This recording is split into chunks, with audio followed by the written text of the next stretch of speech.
Bem, eu estava falando de votos, né? Eu estava falando de votos, né? E hoje eu estava aqui pensando agora em relação aos meus votos, aos votos que nós temos colocado diante de Deus.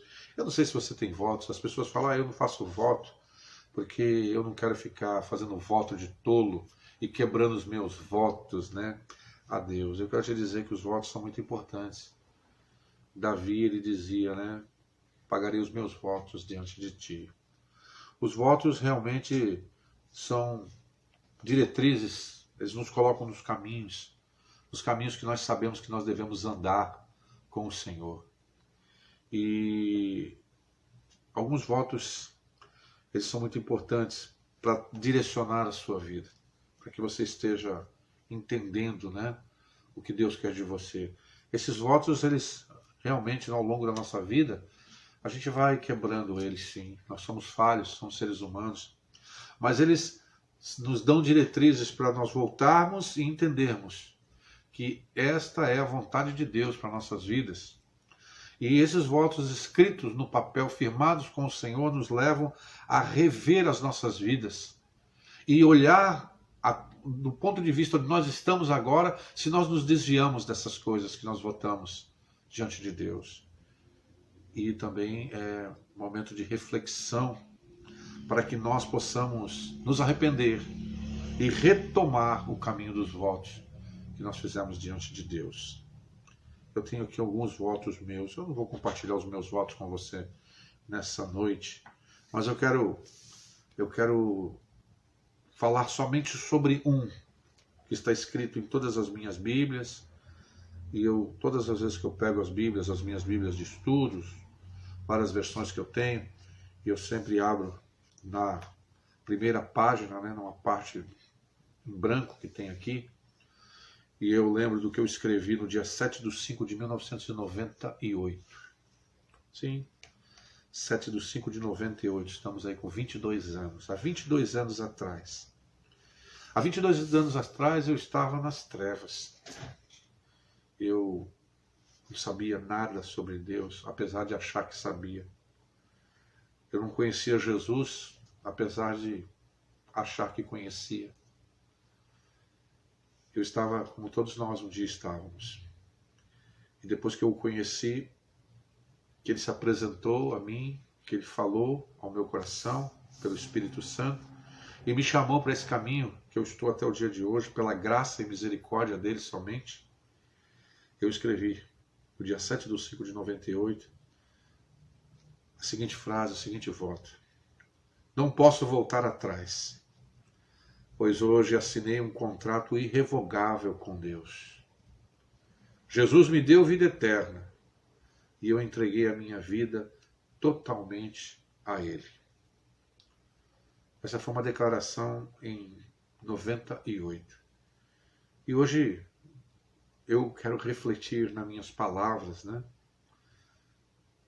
Eu disse, não posso voltar atrás. Amados, é muito difícil. Não posso voltar atrás. Jesus disse que aquele que toma a mão do arado e olha para trás não é apto, não está apto para o reino de Deus. E como eu disse, pela misericórdia e graça dele, somente pela misericórdia e graça dele, ele não permitiu que eu voltasse atrás. Que nós não voltássemos atrás. Que eu, minha esposa, minha família, nós seguíssemos com fé o caminho que ele trilhou para que nós pudéssemos continuar. Que nos trouxe até aqui o Rio Grande do Sul, né? Não posso voltar atrás. O que nós fizemos com Jesus foi um pacto, irmãos, irrevogável. Não pode ser revogado. Nada no universo pode revogar o pacto que foi feito entre nós e Cristo Jesus, porque ele foi escrito com sangue, o sangue de Jesus, que nos purifica de todo pecado. Pedro, ele disse, não fostes com ouro ou prata ou com coisas preciosas que fostes comprados. Sim, nós somos comprados. Nós somos dele. Mas ele disse, mas foi com o sangue precioso do Senhor, como de cordeiro. Foi o sangue do Filho de Deus, o Senhor do Universo, que pagou o resgate, meu e seu. E você pode confiar nesse sangue vertido. Eu posso confiar e você pode confiar. Porque não existe nada mais precioso para o nosso Deus do que o sangue do seu próprio Filho. Toda vez que eu lembro do sangue, eu lembro lá do Egito, quando o anjo da morte estava passando ali, né? A praga estava passando ali, o anjo passava por ali e dizimava os primogênitos do Egito. E o Senhor simplesmente falou para eles: olha, vocês matem um cordeiro no crepúsculo, passem o sangue nos umbrais das portas. Quando eu ver o sangue, eu passarei por vocês. Ele não falou: quando eu ver a vossa bondade, a vossa humildade como a do cordeiro, quando eu ver a mansidão de vocês, ou quando eu ver as boas obras de vocês, eu vou passar sobre vocês. Ele falou: não. Quando eu ver o sangue, porque o sangue naquele momento ali nos umbrais das portas estavam representando coisas muito importantes. Primeiro, que aquele povo tinha dado crédito à palavra de Deus.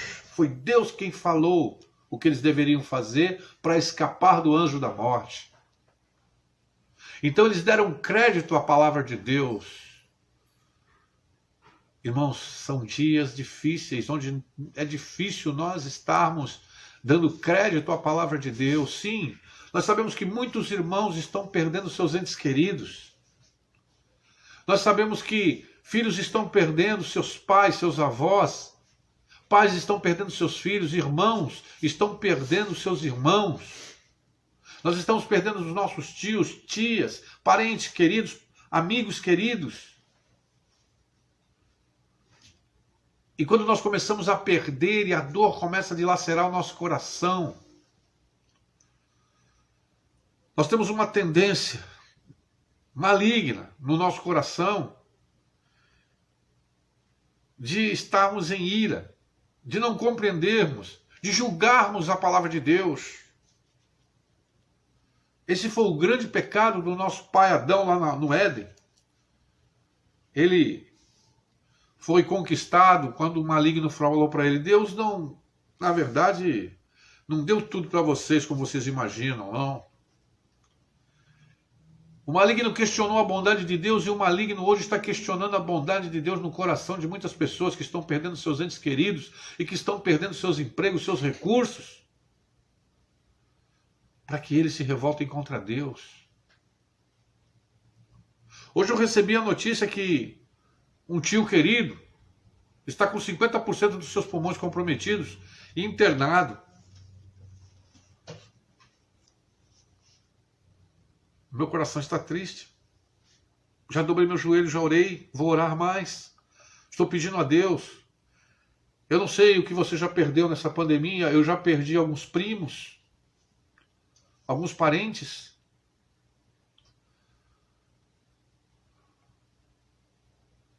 Mas aquele povo, como eu disse, quando eles pegaram o sangue e passaram nos umbrais das portas, eles deram crédito à palavra de Deus.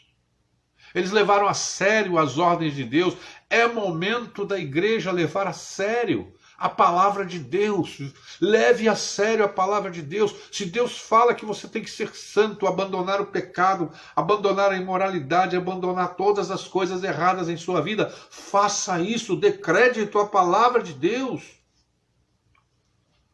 Tome atitudes. Não se permita ficar na procrastinação, no engano, no erro. Dê crédito à palavra de Deus, meu irmão, minha irmã. Aquelas pessoas, quando mataram o cordeiro, sangraram o cordeiro, pegaram o sangue, passaram nos umbrais da porta para escapar do anjo da morte. Elas não somente deram crédito à palavra de Deus, elas creram que se elas fizessem como Deus mandou elas fazerem, elas escapariam da morte.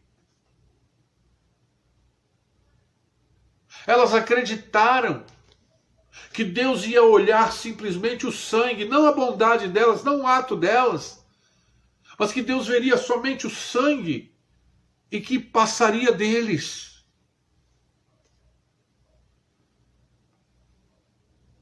O sangue de Jesus está sobre nós.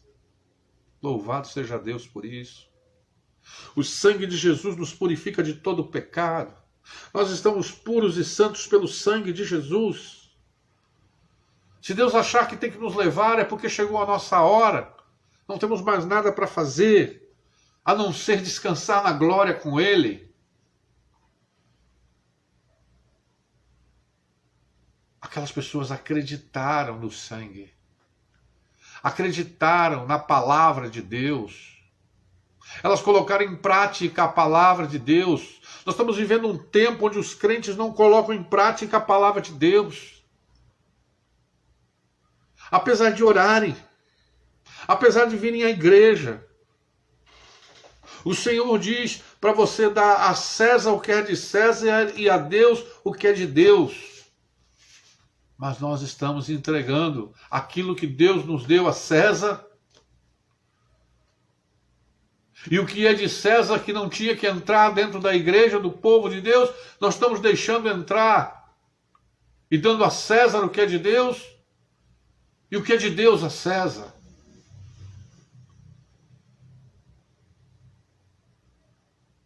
A confusão no arraial do Senhor. A confusão. E nós estamos precisando dessa iluminação, nós estamos precisando dessa fé. Nós estamos precisando realmente dessa graça maravilhosa, essa graça, essa dádiva da graça.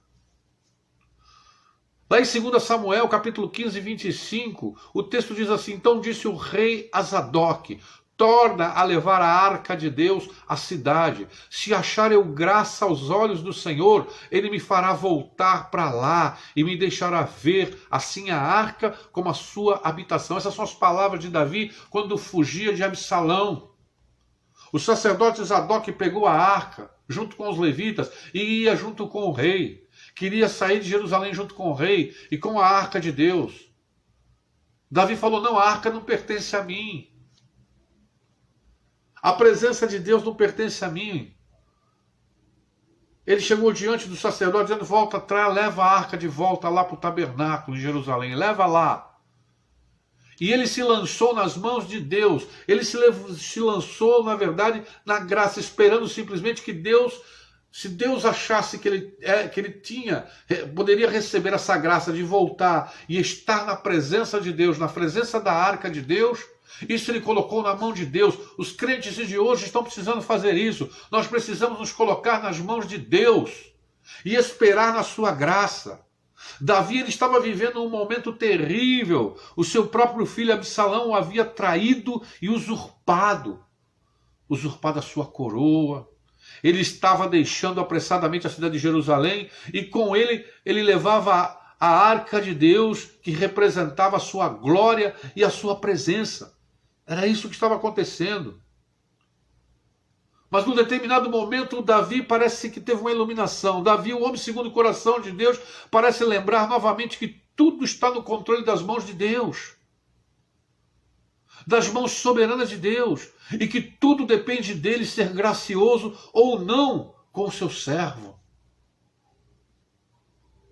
E nessa declaração que nós lemos aqui no texto de 2 Samuel, nessa declaração, Davi, ele sabe que ele necessitava da graça de Deus para voltar a sentar-se no trono e reassumir a sua posição como líder em Israel.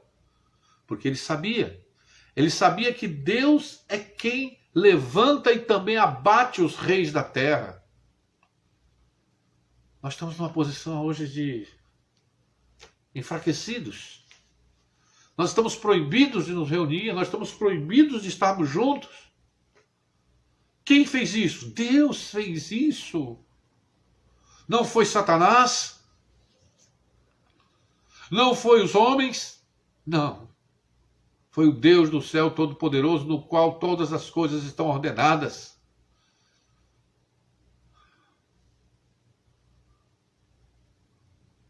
É Ele que levanta, é Ele que abate, é Ele que levanta e também abate os reis da terra. E Ele está abatendo os reis da terra. Ele está abatendo os falsos profetas. Ele está abatendo as grandes igrejas, as grandes corporações, as pequenas também. Ele está abatendo todos nós. E o que Ele quer de nós agora nesse momento? Ele quer de nós que nós nos entreguemos na mão dEle. Ele quer de nós que nós dobremos os nossos joelhos e dizemos: Senhor, nós estamos aqui. Se for de tua vontade, nós voltaremos a nos reunir, a igreja vai crescer e nós vamos se alegrar no nosso coração, nós vamos viver tempos de júbilo com o Senhor novamente. Mas se isso está nas tuas mãos, Senhor, e é aqui que eu quero estar, nas tuas mãos.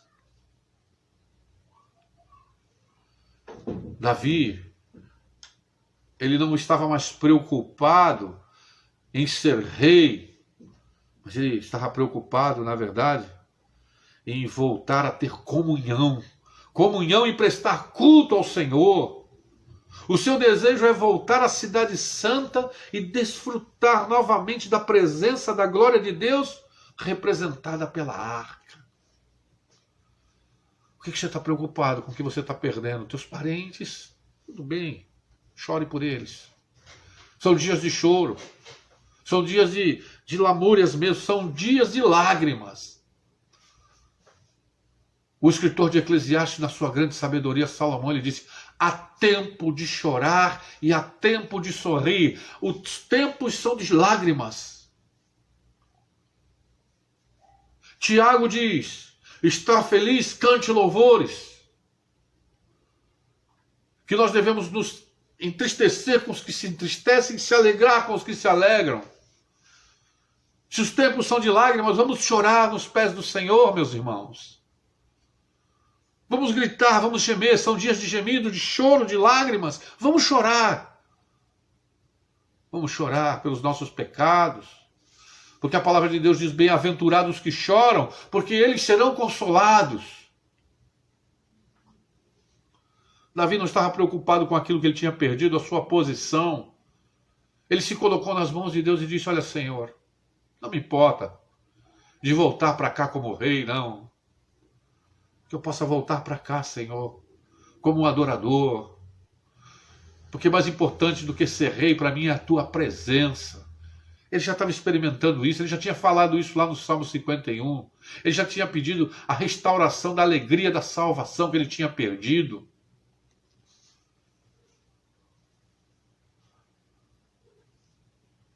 E é assim, amado. É assim que acontece com aqueles que foram beneficiados pela graça do Senhor. Eles, como Davi, eles entenderam que tudo que possuem e são é devido à graça do Senhor. Devido à graça do Senhor está repousada sobre eles. E que a maior dádiva da graça é poder desfrutar da presença de Deus conosco. Essa é a maior dádiva que tribunal de juiz do mundo poderá tirar de nós. Que demônio do inferno nenhum poderá tirar de nós, não importa onde nós estejamos, em campos verdejantes ou no vale da sombra da morte, porque lá Ele estará conosco, nos campos verdejantes ou nos vales da morte, nos consolando. A presença de Deus conosco é a coisa mais importante. Você pode dizer que Deus está presente com você nessa noite? Você pode ouvir essa palavra e alegar o teu coração, dizendo: o sangue de Jesus tem poder, Ele me libertou, Ele me limpou. Não importa a morte, não importa nada. Eu agora posso dobrar os meus joelhos e dizer: Senhor, tem misericórdia, que eu tenho que chorar, eu vou chorar. Se hoje eu posso oferecer somente as minhas lágrimas para Deus, é isso que eu tenho que oferecer, as minhas lágrimas. Porque o pranto pode durar uma noite, mas a alegria vem pela manhã, como diz a palavra de Deus. Se hoje é dia de lágrimas, choremos. São dias de angústias, nos angustiemos. Com a esperança, sempre com a esperança de que isso vai durar apenas um tempo. Somente um tempo. Davi, ele sabia que ele não tinha nenhum mérito para voltar a ser o rei. A parte da graça do Senhor, ele não tinha nenhum mérito. O Senhor resolvesse restaurá-lo, então ele, se voltasse a ser rei, ele só tinha um para ele dar glória. Era Deus. Deus Todo-Poderoso e controlador de todas as coisas. Eu quero dizer para você que uma vida de humildade, uma vida de simplicidade é reconhecer que nós temos que fazer aquilo que Jesus Cristo nos mandou quando ele disse assim: buscai primeiro o reino de Deus e a sua justiça, e as demais coisas vos serão acrescentadas. Isso domina e faz com que nós tenhamos um controle de uma vida de humildade diante de Deus e diante dos homens. Nós não podemos dizer que o que nós conseguimos foi com o fruto do nosso trabalho, não. Você não pode dizer, só os arrogantes podem dizer essas coisas. Sabe por quê? Porque tudo que nós temos é por graça. O homem só pode receber aquilo que é lhe dado do céu. Se Deus não tivesse providenciado a tua saúde, o teu intelecto, se Deus não tivesse providenciado o ar que você respira, basta uma simples seca. Se ele não providenciasse as chuvas, bastava uma simples seca para desestabilizar todas as nações do mundo. Bastou um simples vírus para desestabilizar todos os planos de todas as pessoas do mundo. Para que nós entendêssemos que nós precisamos da graça de Deus. Davi sabia disso. Ele sabia que havia um Deus todo-poderoso e controlador de todas as coisas. Eu quero que você pare agora e pense comigo. Vejam como a graça nos ensina a depender do Senhor. Como ela nos coloca em suas mãos. Como nós nos tornamos humildes e depositamos a nossa fé e esperança nela. Olha, meu irmão, quero te dizer uma coisa nessa noite. Se você já foi alvo dessa graça em Cristo Jesus, sabe que você pode continuar confiando. Você pode confiar nela sempre. Que não há outro lugar onde tu possas ter esperança a não ser na graça de Deus. Onde está a tua esperança? Nas vacinas? Já estão estudos aparecendo dizendo que aumentou a incidência dos casos depois que as vacinas foram aplicadas. Você confia nos homens? Você confia nos governantes? Você confia nesses políticos? Você confia nesses ministros? Você confia na justiça dos homens? Aonde você coloca a tua esperança? Tem que ser na graça de nosso Senhor e Salvador Jesus Cristo. Somente nela. Não busque nada em ti também, não busque nada em você. Como também não buscou nada nele Davi. Mas invoque, meu irmão, invoque o Deus da graça. Invoque o Deus da graça e a sua misericórdia. Diga a ele, Senhor, se eu continuo achando graça aos teus olhos, tu me restaurarás em tua presença de novo. Não por aquilo que sou, ou que eu possa fazer por ti, mas pela tua graça e misericórdia derramada nesse dia, nesse momento sobre mim. Davi, ele estava sofrendo aqui as consequências de seus próprios pecados. Que é isso que o mundo está sofrendo. Talvez você diga, pastor, mas eu sou um servo de Deus, eu sou uma serva de Deus, eu tenho que sofrer todas essas coisas com os ímpios. Sim, você tem.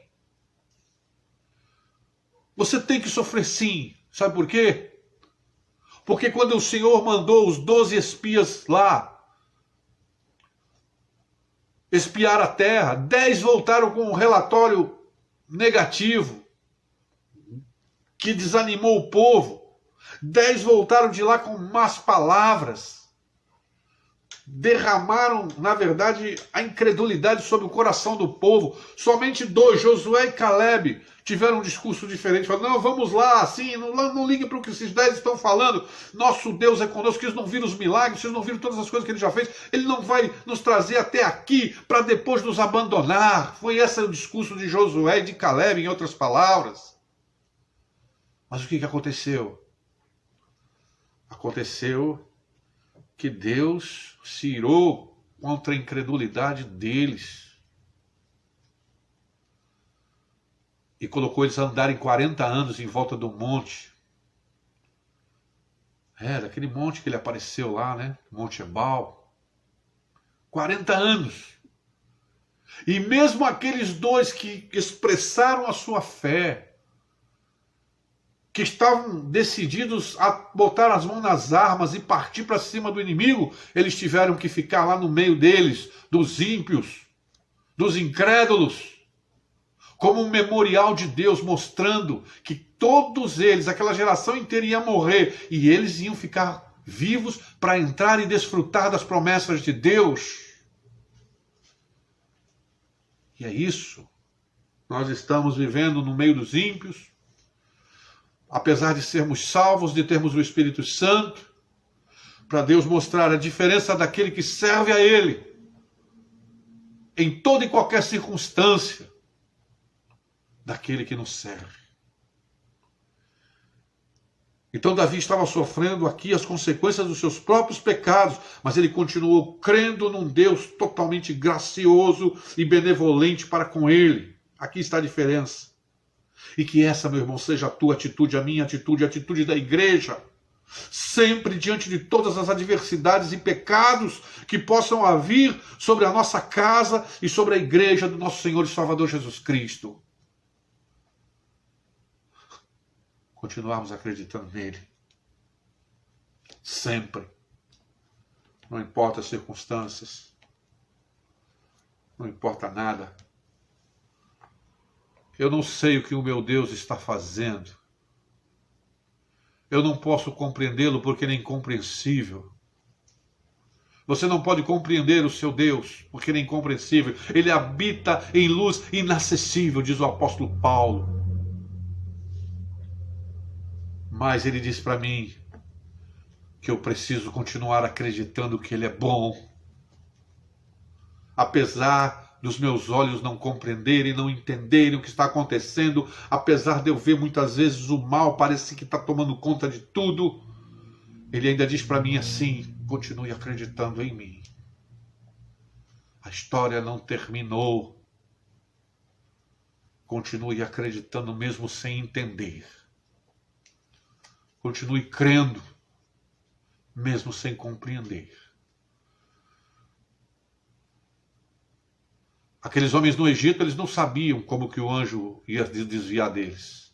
Eles não sabiam como é que vai ser esse negócio, como é que esse sangue vai bloquear o mal que vai entrar dentro das casas. Como é que esse sangue vai bloquear o mal? Eu não sei, eles não sabiam também como o sangue ia bloquear. Aquele sangue apontava para a cruz do Calvário.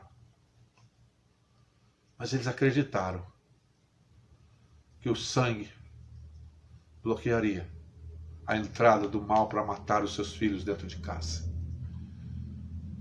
E porque eles acreditaram, as suas vidas foram preservadas. E eles puderam sair vitoriosos do meio da escravidão para uma vida de liberdade com o Deus deles. O nosso Deus querido, Jesus Cristo. Que nessa noite,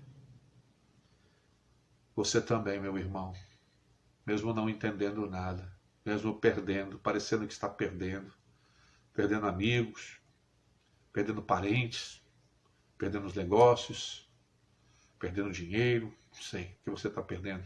É tempo de perda. É tempo de perder, é tempo de chorar, é tempo de lamentar, não importa. Que você possa continuar acreditando, que nós, igrejas do Senhor, possamos continuar acreditando sempre. Não importa as circunstâncias. Que Deus nos ajude. Vamos orar. Senhor Deus e Pai, em nome de nosso Senhor e Salvador Jesus Cristo, eu te agradeço pela tua palavra, pela orientação do teu Espírito Santo nessa noite. O Senhor nos pede para continuar acreditando, chorando, gemendo, lamentando, com o coração em pé de dor, empedernido muitas vezes, com o coração partido. Mas o Senhor nos pede para continuarmos crendo. Nos ajuda, Senhor. Nos ajuda, porque nós assinamos contratos irrevogáveis com o Senhor. Jesus nos deu vida eterna e nós entregamos as nossas vidas totalmente a Ele, para que Ele fizesse dela o que Ele quisesse fazer. Obrigado pela tua palavra, Jesus. Obrigado pela inspiração, Espírito Santo. Continua com a tua igreja, Senhor, falando aos nossos corações e ouvindo as nossas petições nessa noite. Em nome de Jesus. Amém.